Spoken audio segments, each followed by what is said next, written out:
एक normal pregnancy 9 month and 7 days की होती है, ठीक है, 9 महीने और 7 दिन। ये स्टार्ट हम कैलकुलेशन कहाँ से स्टार्ट करते हैं? अगर आपका रेगुलर 30 डेज का 28 डेज का साइकिल है तो उसमें हम आपकी कैलकुलेशन स्टार्ट करते हैं आपके पीरियड के लास्ट डे से। लोगों के लिए समटाइम्स ये समझना मुश्किल होता है कि हम वहाँ से क्यों ले रहे होते हैं। वो हम वहाँ से इसलिए ले रहे होते हैं कि हमारे ये जो 9 मंथ 7 डेज हैं इसमें वो पहले 14 दिन एडेड होते हैं।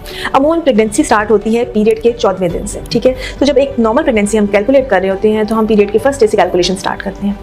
अगर आपने अपनी प्रेगनेंसी को कैलकुलेट करना है और आप शुरू से डॉक्टर को दिखा रहे हो, आपकी अगर लास्ट मेंस्ट्रुअल पीरियड की डेट और आपका जो फर्स्ट ट्राइमेस्टर अल्ट्रासाउंड यानी पहले जो 13 हफ्ते का या पहले जो 15 हफ्ते का अल्ट्रासाउंड है वो मैच कर रही है तो वो डेट आपकी फाइनल डेट है, ठीक है। यानी उस वक्त जो डेट उन्होंने आपको डिलीवरी की दे दी है या उस वक्त जो प्रेगनेंसी कैलकुलेट होगी है वो बाद में चेंज नहीं होती है।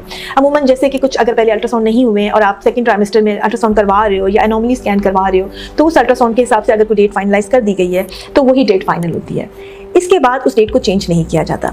लेकिन होता क्या है, जैसे आप अल्ट्रासाउंड आगे जाके करवाते हो, जैसे कि थर्ड ट्राइमेस्टर में करवाते हो, आखिर पे 35 हफ्ते पे 36 पे करवाते हो, तो जो अल्ट्रासाउंड वाला है वो आपकी डेट को चेंज कर देता है और आप परेशान हो जाते हैं, या वो कम हो जाती है आगे चली जाती है या वो पहले हो जाती है। उसकी क्या रीजन हो सकती हैं? उसकी एक रीज़न तो ये है कि प्रेगनेंसी जो अल्ट्रासाउंड जो प्रेगनेंसी के आखिर में करते हैं उसमें एरर के चांसेस काफ़ी ज़्यादा होते हैं। इसलिए डेटिंग स्कैन हमेशा शुरू में आप कर रहे होते हैं, आप शुरू में ही वो अल्ट्रासाउंड करके प्रेगनेंसी को डेट कर लेते हैं। तो उसके अलावा जो बाद में आप अल्ट्रासाउंड कर रहे हो तो उसमें 2 से 3 हफ्ते का एरर भी आ सकता है। लेकिन ये आपको डॉक्टर ही बताएगा कि ये एरर है या इस वक्त बच्चे में कोई प्रॉब्लम है। यानी वो पेट का मुआयना भी करेगा, वो अल्ट्रासाउंड की रिपोर्ट भी देखेगा, वो आपकी प्रेगनेंसी को ओवरव्यू भी करेगा और उसके बाद बताएगा कि अच्छा ये कोई एरर की वजह से डेट्स में चेंज आई है या फिर ये बेबी की ग्रोथ के कोई इश्यूज चल रहे हैं। थोड़ा बहुत डिफरेंस, 5-10 दिनों का डिफरेंस कोई बड़ा डिफरेंस नहीं है और ये अमूमन आ जाता है। लेकिन अगर बहुत ज़्यादा डिफरेंस आना शुरू हो गया और वो रेगुलरली एट द एंड आपकी डेट चेंज होना शुरू हो गई है तो इसका मतलब है कि बच्चा आपकी शायद ग्रोथ उसकी उस हिसाब से नहीं है जिस हिसाब से उसको होनी चाहिए।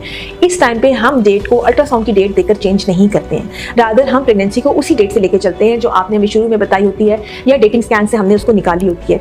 जो डिफरेंस कैलकुलेट हो रहा होता है उसको हम देखकर प्रेगनेंसी की फर्दर मैनेजमेंट प्लान करते हैं। इसका मतलब है ये डेट चेंज नहीं हो रही, हम मैनेजमेंट उसके हिसाब से चेंज हो सकती है। हो सकता है कि बच्चे की ग्रोथ को देखने के लिए 2 हफ्ते के बाद एक अल्ट्रासाउंड दोबारा करवाया जाए।